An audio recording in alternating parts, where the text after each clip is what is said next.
இந்த உலகத்துல எங்க போனாலும் தமிழர்களுக்கு என்று இருக்கக்கூடிய அடையாளங்களில் மிக முக்கியமான அடையாளம் பெருவுடையார் திருக்கோயில். அந்த திருக்கோயில் இந்த மண்ணிற்குரியது.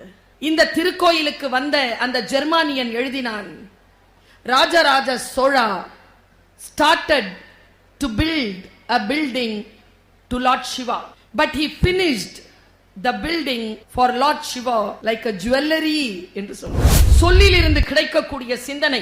நான் 800 பக்கம் கொண்ட ஒரு புத்தகத்தை வாசிக்கிறேன் என்றால் 762வது பக்கத்தில் 4வது பத்தியில் கடைசி ஒரு வரிதான் எனக்கானதா.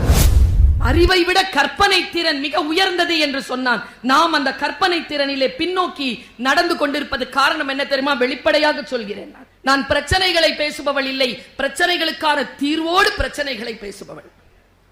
முடிந்தால் நீங்கள் அதை பின்பற்றி பாருங்கள். வேகமான காட்சிகளை பார்த்து பழக்கப்பட்டவர்களால் நிதானமாக புத்தகத்தை வாசிக்க முடியாது. எந்த டாக்டரின் சித்தாந்தம் வேணாலும் நீங்க வச்சுக்கோங்க, வரலாறை மறக்கலாமா?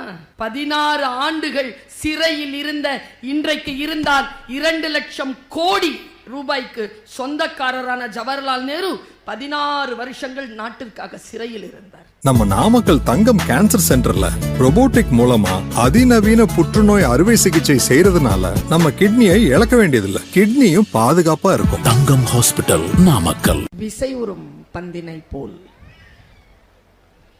விசை உறும் பந்தினை போல் உள்ளம் வேண்டியபடி செல்லும் உடல் கேட்டேன், நசையறு மனம் கேட்டேன், நித்தம் நவம் என சுடர்தரும் உயிர் கேட்டேன், அசைவரு மதி கேட்டேன், இதை அருள்வதில் உனக்கெதும் தடையுள்ளதோ, வல்லமை தாராயோ இந்த மாநிலம் பயனுற வாழ்வதற்கு. தெளிவுறவே அறிந்திடுதல், தெளிவுறவே அறிந்திடுதல், தெளிவு தர முழிந்திடுதல், சிந்திப்பார்க்கே கழிவளர உள்ளத்தில் ஆனந்த கனவு பல காட்டல், கண்ணீர் துளி வர உள் உருக்குதல், இவையாவும் நீ அருளும் தொழில்களன்றோ எனும் மகாகவி சுப்பிரமணிய பாரதியின் சரஸ்வதி வணக்கத்தை முன்வைத்து கண்ணியத்திற்கும் போற்றுதலுக்கும் உரிய இந்த தஞ்சாவூர் புத்தக திருவிழாவை முன்னின்று நடத்தக்கூடிய மாவட்ட ஆட்சியர் அவர்களுக்கு என்னுடைய சிறப்பு வணக்கம். பப்பாசி நிறுவனத்திற்கு என்னுடைய அடுத்த வணக்கம்.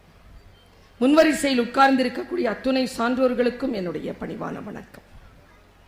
மேடையில் 3 தலைமுறை உட்கார்ந்து கொண்டிருக்கிறோம்.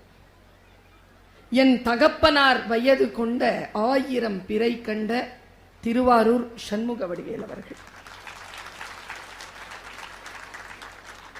பிரிட்டோவின் தாய் வயது கொண்ட பேராசிரியர் பர்வீன் சுல்தானா, என் மகன் வயது ஒத்த பிரிட்டோ. 3 தலைமுறையை இந்த மேடை கண்டு கொண்டிருக்கிறது. எங்கே போகிறோம் என்று எனக்கு தலைப்பு தந்திருக்கிறார்கள். பிரிட்டோ சிறுவனாக 6ஆம் வகுப்பில் தன்னுடைய பேச்சு பயணத்தை தொடங்கியதே ஒரு புத்தக கண்காட்சியில்தான். அதிலிருந்து எங்கோ சுற்றி கொண்டு வந்து என்னிடத்தில் சேர்ந்தான். தமிழ் பேச்சு எங்கள் மூச்சு என்கின்ற நிகழ்ச்சியில் நான் அவனை சந்தித்தேன். என் பக்கத்தில் உட்கார்ந்து கொண்டு எவ்வளவு குறும்பு இருக்கும் என்னிடத்தில் கேட்கிறான், அம்மா 3 நிமிடத்தில் மணி அடிக்க மாட்டீர்களே? நான் சொன்னேன், தம்பி நீ மணி அடிக்கவே கூடாது, நீ பேசுகின்ற பொழுது என்கின்ற நிலைக்கு உன்னை உயர்த்துவதற்காகத்தான் நான் 3 மணித்துளிகளில் மணி அடித்தேன் என்று சொன்னேன். மிக சிறப்பாக விதை நெல் குறித்து, விதையின் செறிவு குறித்து தம்பி பேசியிருக்கிறான். உலகத்திலேயே மிக உயர்ந்த திருநாடாக இருக்கக்கூடிய இந்தியாவின் நெற்களஞ்சியம் தஞ்சை. இங்கிருந்துதான் விதைகள் எல்லா இடத்திற்கும் செல்லுபடியாகின்றன. இந்த விதை நெல்களை கொண்டிருக்கக்கூடிய இந்த திரு மண் தான் உலகம் வியக்கக்கூடிய சிறப்பான நூலகத்தையும் கொண்டிருக்கிறது. இங்கே தஞ்சை பெரிய கோவில் இருக்கிறது இல்லையா? இந்த தஞ்சை பெரிய கோவிலை பற்றி ஜெர்மனியிலிருந்து வந்த ஒருவன் எழுதினான். இந்த உலகத்துல எங்க போனாலும் தமிழர்களுக்கு என்று இருக்கக்கூடிய அடையாளங்களில் மிக முக்கியமான அடையாளம் பெருவுடையார் திருக்கோயில். அந்த திருக்கோயில் இந்த மண்ணிற்குரியது. இந்த திருக்கோயிலுக்கு வந்த அந்த ஜெர்மானியன் எழுதினான், Rajaraja Chola started to build a building to Lord Shiva, but he finished the building for Lord Shiva like a jewelry என்று சொன்னார். ஒரு நகையை போல் ஒரு மன்னன் ஒரு கோவிலை எழுப்பிவிட முடியுமா? இன்றைக்கும் உலகம் வியந்து பார்க்கக்கூடிய அத்தனை பெருமைக்கும் உரிய பல விஷயங்கள் தங்கியிருக்கக்கூடிய மண் தஞ்சை. இந்த தஞ்சையிலே புத்தக திருவிழா நடந்து கொண்டிருக்கிறது. நான் சில பல ஆண்டுகளுக்கு முன்னால் இந்த புத்தக திருவிழாவில் பேசுவதற்கு வந்திருந்தேன். விதை நெல்லாக ஒரு விஷயத்தை என் மனதிலே இந்த புத்தக திருவிழா விதைத்தது.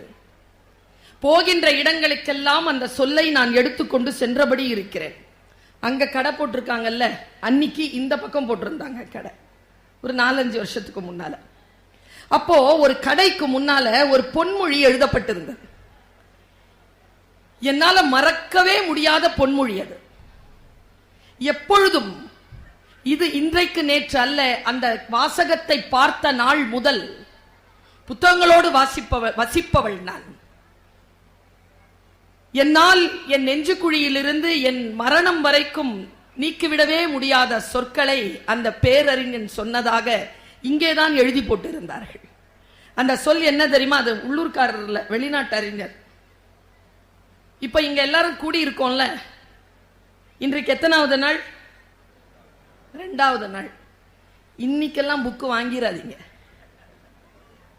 என்ன பண்ணுங்க, எவ்வளவு பணம் இருக்குன்னு முதல்ல சேர்த்து வச்சுக்கோங்க.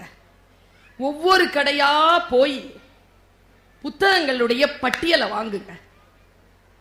குடும்பத்தோடும் ஆசிரியர்களோடும் சான்றோர்களோடும் கலந்து கொண்டு இந்த ஆண்டு நான் என் வீட்டிற்கு புத்தகம் வாங்க போகிறேன், எந்த புத்தகத்தை வாங்கலாம் என்று பட்டியல் போடுங்கள், திட்டம் போடுங்கள்.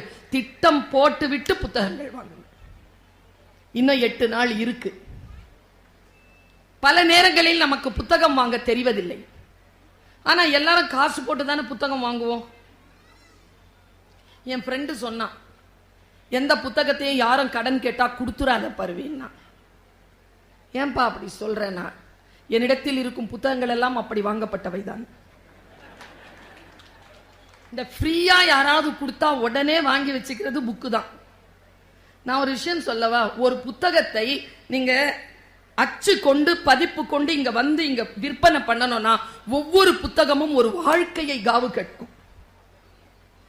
பதிப்பாளர்கள் எல்லாம் சும்மா கிடையாது, எழுத்தாளர்கள் எல்லாம் சும்மா கிடையாது. காசு கொடுத்து புக்கு வாங்கணும்.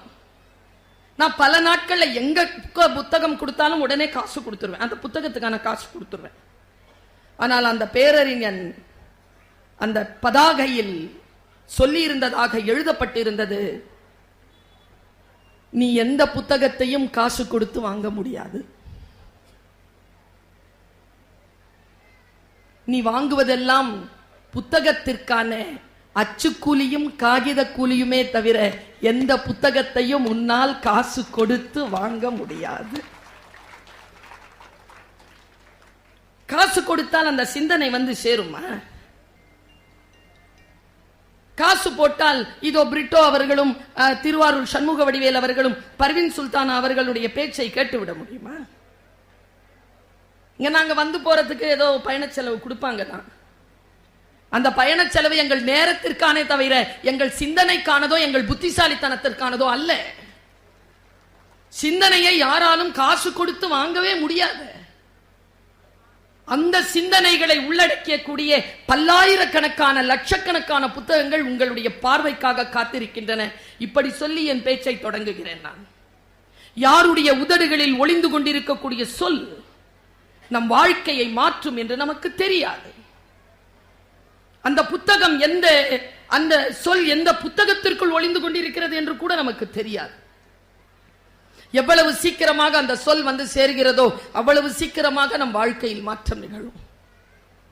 நான் சொல்றேங்க, எந்த ஒரு பேனாவையும் வாங்கி முழுசா எழுதி முடிக்கிறவன் இல்லை, காணாம போடுறவன் தான் நிறைய பேர். அதே மாதிரி புத்தகம் வாங்குறதுல இருக்கிற ஆர்வம் நம்ம கிட்ட படிக்கிறதுல இல்லை. ஒரு டீச்சரா சொல்றேன், அறிவிப்பாளர் என்னை பட்டிமன்ற பேச்சாளர் என்றார். நான் பட்டிமன்ற பேச்சாளர் மட்டுமில்லை, இது நான் கல்லூரியில் பேராசிரியராக பணிபுரிந்து கொண்டிருக்கக்கூடிய என்னுடைய வெள்ளி விழா ஆண்டு. 25 ஆண்டு காலம் நான் இணை பேராசிரியராக பணிபுரிந்து கொண்டிருக்கிறேன். நான் யோசித்து பார்க்கிறேன், புத்தகங்களில் இருந்து கிடைக்கக்கூடிய சிந்தனை, சொல்லில் இருந்து கிடைக்கக்கூடிய சிந்தனை. நான் 800 பக்கம் கொண்ட ஒரு புத்தகத்தை வாசிக்கிறேன் என்றால் 762வது பக்கத்தில் 4வது பத்தியில் கடைசி ஒரு வரி தான் எனக்கானதா இருக்கும். அந்த ஒரு வரியை நான் அடைவதற்கு நான் 800 பக்கங்களையும் படித்தாக வேண்டும். எங்கே போகிறோம் நாம்?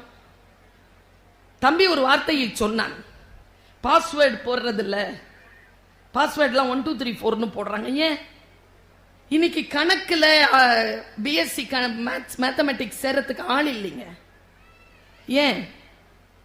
ஐன்ஸ்டீன் சொன்னான், imagination is more than knowledge. அறிவை விட கற்பனை திறன் மிக உயர்ந்தது என்று சொன்னான். நாம் அந்த கற்பனை திறனிலே பின்னோக்கி நடந்து கொண்டிருப்பது காரணம் என்ன தெரியுமா? வெளிப்படையாக சொல்கிறேன், நான் பிரச்சனைகளை பேசுபவள் இல்லை, பிரச்சனைகளுக்கான தீர்வோடு பிரச்சனைகளை பேசுபவள். முடிந்தால் நீங்கள் அதை பின்பற்றி பாருங்கள். வேகமான காட்சிகளை பார்த்து பழக்கப்பட்டவர்களால் நிதானமாக புத்தகத்தை வாசிக்க முடியாது. ஏன் நம்ம இன்னைக்கு புக்கு வாசிக்கிறது இல்லை? நாமளே வாசிக்கிறது இல்லை, நம்ம புள்ள வாசிக்குமா? ஏன் வாசிப்பதில்லை? நிதானமாக ஒரு புத்தகத்தை எடுத்து முழுமையாக வாசித்து முடிக்கக்கூடிய அந்த தவம், அதை நாம் இழந்து கொண்டிருக்கிறோம். யாரோ ஒருவர் படிக்கிறார், பேசினா கேட்டுட்டு போயிடலாம். நான் ஒன்னு சொல்லட்டுமா? நானோ பிரிட்டோவோ சண்முக வடிவேல் ஐயாவோ பேசுறதெல்லாம் அவரவர்கள் ருசித்தது. தம்பி சொன்னான்ல இன்பத்து பால், அது அவன் சொன்னான், அது அவனுடைய அனுபவம் தான். நீங்க படிச்சு பாருங்க. எங்க வீட்டுல நடந்தது.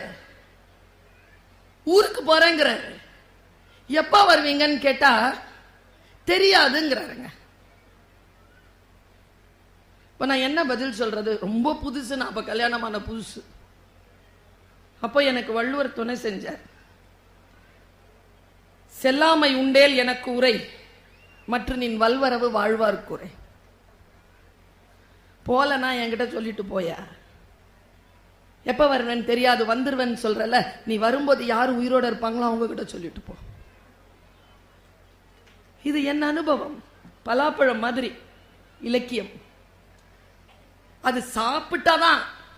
சாப்பிட்டவங்களை கேளுங்களேன், எப்படி இருந்தது? ஸ்வீட்டா இருந்தது. சக்கரை மாதிரி இருந்ததா? இல்ல.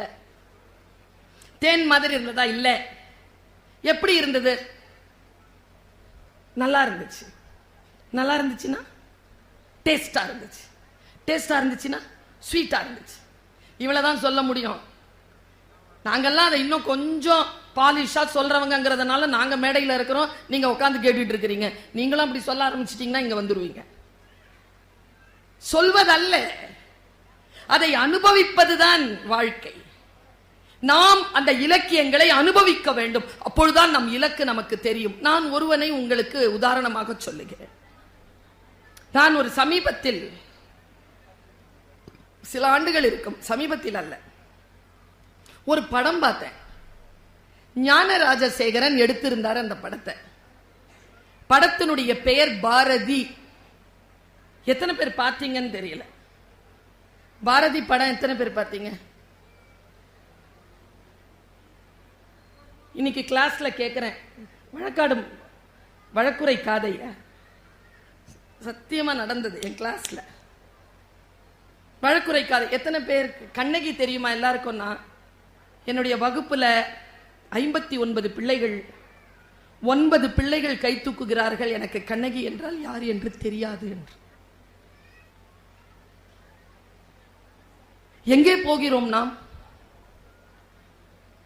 எது நம்முடைய இலக்கு? நான் பாரதி என்ற படம் பார்க்கிறேன். அதில் ஒரு காட்சி என்னுடைய ஆன்மாவை உலுக்கிய ஒரு காட்சி. ஒரே சொல்தான். எனக்கு புரிந்தது போல், அவர் யார் நினைத்து எதை நினைத்து ஞான ராஜசேகரன் எடுத்தார் எனக்கு தெரியாது. அந்த சொல்லை பாரதி சொன்னானா என்று கூட எனக்கு தெரியாது. படம். இத்தனை பேர் கூடியிருக்கிறீர்கள், நாங்கள் பேசுகிறோம். ஒன்று சொல்லுகிறேன் பெருமக்களே, சொல் என்னுடையது. நீங்கள் புரிந்து கொள்கிறீர்கள் இல்லையா? அந்த பொருள் என்னுடையது இல்லை. இப்படி ஓஷோ சொல்கிறான். நீங்கள் உங்களுக்கானதாக என் சொல்லை புரிந்து கொள்கிறீர்கள். அவரவர்களுடைய புரிதலுக்குரியது, அவரவர்கள் காட்டில் கேட்கக்கூடிய சொல். நான் பாரதி படம் பார்க்கின்ற பொழுது பாரதி சாயாஜி ஷிண்டே நடிச்சிருப்பார். எத்தனையோ பேர் நடிச்சிருக்காங்க பாரதியா. நம்முடைய ஐயா சிவாஜி கணேசன் நடிச்சிருக்கார் ஷெவாலியர். ஐயா சுப்பையா நடிச்சிருக்கிறார். எத்தனையோ பேர் நடிச்சிருக்காங்க. அந்த மராத்திய நடிகன் சாயாஜி ஷிண்டே நடிச்சிருக்காங்க. அவன் உட்கார்ந்துருப்பான். இப்படி ராத்திரி நேரம் ஒரு காட்சி இருக்கும். விளக்கு கையில லாந்தர் எடுத்துக்கிட்டு ஒரு பையன் முன்னால வருவான், ஒரு பிராமண பையன். பின்னால தன்னுடைய அந்த முந்தானியை போர்வையால் போர்த்தி கொண்டு செல்லம்மா தேவயானி செல்லம்மாவாக நடித்தார். அவங்க வந்துட்டு இருப்பாங்க. அந்த காட்சி எப்படி தெரியுமா முடியும்? நேரா வந்த உடனே தோ அத்திம்பேர் இருக்கார் அக்கா, நேரா வருவாங்க. என்ன விஷயம்? யாரு? பாரதி. என்ன விஷயம்? ஏன் இவ்வளவு நேரத்திற்கு இங்கே வந்தீர்கள்? நாளை நம் மகளுக்கு திருமணம். ஓ, மாப்பிள்ளையாண்டான் யாரோ? யார் கேட்கிறது? அப்பா. நல்லா தெரிஞ்சுக்கோங்க, செல்லம்மாவையும் அவங்க பிள்ளைங்களை மட்டும் பார்த்துட்டு இருந்திருந்தாருன்னா பாரதி நமக்கு கிடைத்திருக்க மாட்டான். நமக்கு கிடைத்தானே. அவங்க கிட்ட கேட்கிறாங்க, எப்போ கல்யாணம்? நாளைக்கு. யார் பிள்ளையாண்டான்? நம்முடைய உறவுக்கார பையன் தான். ஓ அப்படியா, சரி. வந்ததன் நோக்கம்? செல்லம்மாக்கு எப்படி இருக்கும்? அத்திம்பேர் வரணும். ஏனாக்கும் யாரு? பாரதி. நீங்க வந்தாதான் பொண்ணுக்கு மரியாதை. அப்பாவா இல்லையோ? நீங்க வரணுமா இல்லையோ? சரி, நீங்கள் பத்திரமாக போங்கள், நாளைக்கு வருகிறேன் அப்படின்ட்டு கண்ணை இப்படி வச்சுப்பாங்க. என்ன காட்சி அது? நான் பார்த்த காட்சியை எல்லோரும் பார்த்தீர்களான்னு எனக்கு தெரியாது. எல்லாரும் தான் பார்த்திருப்பீங்க. விஸ்வரூபம் என்பது காட்டப்படுவதல்ல, நாம் காண்பது தானே. ராமநாராயண் படம் மாதிரி பெருசாவா நிப்பாரு பெருமாள்? நாம பார்க்கணும் அந்த விஸ்வரூபத்தை. இப்படி கண்ணை இப்படி வச்சுக்கிட்டு இந்த சப்பலாங்கள் போட்டபடி அப்படி எந்திரிச்சு நிப்பான் சாயாஜி. என்ன டைலாக்? இதான் டைலாக். அவன் சொல்லுவான், நான் கவி, மகா கவி, சிம்மாசனத்தில் இருப்பவன். உங்கள் சாமானியர்களுக்காக இறங்கி வருவதில் எனக்கு ஒன்றும் சிரமம் இல்லை. வருகிறேன், போங்கள். அடப்பாவி, எப்போ நமக்கு இது புரியும்? கவிஞர்கள் சிம்மாசனத்தில் உட்கார்ந்து இருக்கக்கூடியவர்கள், அவர்கள் சாமானியர்களுக்காக இறங்கி வந்து அந்த புத்தகங்களை நமக்கு தந்திருக்கிறார்கள். அதை வாசிக்கக்கூடிய வாய்ப்பாவது நாம் பெற வேண்டுமே. அவர்களுடைய அனுபவத்தை நாம் பெற வேண்டுமே. தன்னுடைய மனைவியின் மீது காமம் கொண்டு மலையையும் ஆறையும் மழையையும் கடந்து தொங்கிக் கொண்டிருந்த பாம்பை வேறாக நினைத்து விழுதாக நினைத்து ஏறி சென்று காமத்திற்காக தன் மனைவியை பார்க்க போனார் ஒருவர். மனைவி கேட்டாள், நான் தான் சொல்லிவிட்டு வந்தேனே அடுத்த வாரம் வந்து விடுகிறேன் என்று. எதற்காக அவ்வளவு அவசரமாக வந்தீர்கள்? இந்த உடலின் மீதா உங்களுக்கு அவ்வளவு ஆசை? என்னுடைய உடலின் மீது, உங்கள் காமத்தின் மீது நீங்கள் வைத்திருக்கக்கூடிய ஆசையை நீங்கள் பரந்தாமனாக நினைக்கக்கூடிய அந்த ராமனிடத்தில் வைத்திருக்க வேண்டாமா என்ற கேட்ட ஒற்றை கேள்வியில் எழுப்பப்பட்டதுதான் துளசிதாசர் எழுதிய ராமாயணம். சொல். நாம் எங்கே போய் கொண்டிருக்கிறோம்? தம்பி சொன்னானே, முதுமையான வயசுங்க, சுட்டா வெளியில ரத்தம் கூட வரல அந்த ஆளுக்கு. சுட்டு கொன்னாங்க. மகாத்மா காந்தி எப்படி வாழ்க்கையை தொடங்கி எங்கே முடித்தார்? அவர் எங்கே போனார்? இவ்வளவு பேசுகிறோமே. பண்டித ஜவஹர்லால் நேரு பற்றி இன்றைக்கு ஆட்சி செய்யக்கூடியவர்கள் எல்லாம் கேலி செய்கிறார்களே, அனுமதிக்கலாமா? எந்த டாக்டரின் சித்தாந்தம் வேணாலும் நீங்க வச்சுக்கோங்க, வரலாறை மறக்கலாமா? 16 ஆண்டுகள் சிறையில் இருந்த இன்றைக்கு இருந்தால் 2 லட்சம் கோடி ரூபாய்க்கு சொந்தக்காரரான ஜவஹர்லால் நேரு 16 வருஷங்கள் நாட்டிற்காக சிறையில் இருந்தார்.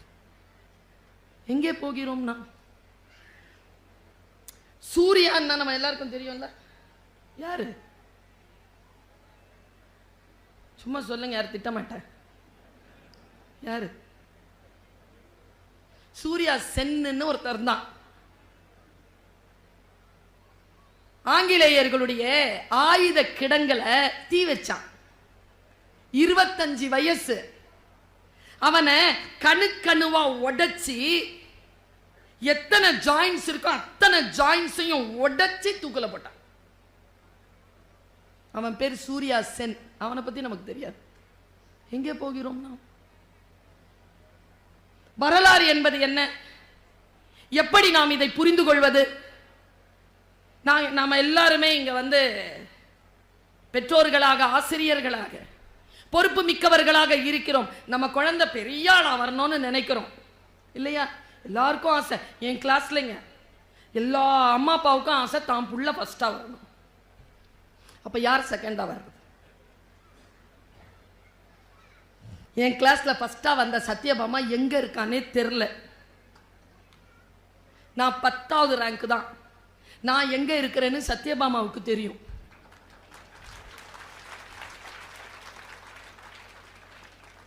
நாம் நம்முடைய எண்ணங்களை கொஞ்சம் மாற்றிக்கொள்வோமா? அப்பொழுதுதான் நம்முடைய டெஸ்டினேஷன் நமக்கு தெரியும். எல்லா இடங்களிலும் சமீப காலமாக நான் சொல்றேன், சில பேர் அதை தொலைக்காட்சியில் சமூக வலைதளங்களில் கேட்டிருப்பீர்கள், நினைவுபடுத்திக் கொள்வதற்காக சொல்றேன். பர்ஸ் ஒன்று வச்சிருந்தையா, பர்ஸ். நான் ஆம்பளைங்களுக்கு இருக்கிற மாதிரி நம்ம கிட்ட வசதி இல்லைங்க. உங்களுக்கெல்லாம் சட்டையிலேயே பர்ஸ் இருக்கு, பேண்ட்ல 4 பர்ஸ், அதுக்குள்ள பர்ஸ் வச்சுப்பீங்க நீங்க. பொம்பளை உங்களுக்கு சேலை தான், பர்ஸ் எல்லாம் வைக்க முடியாது.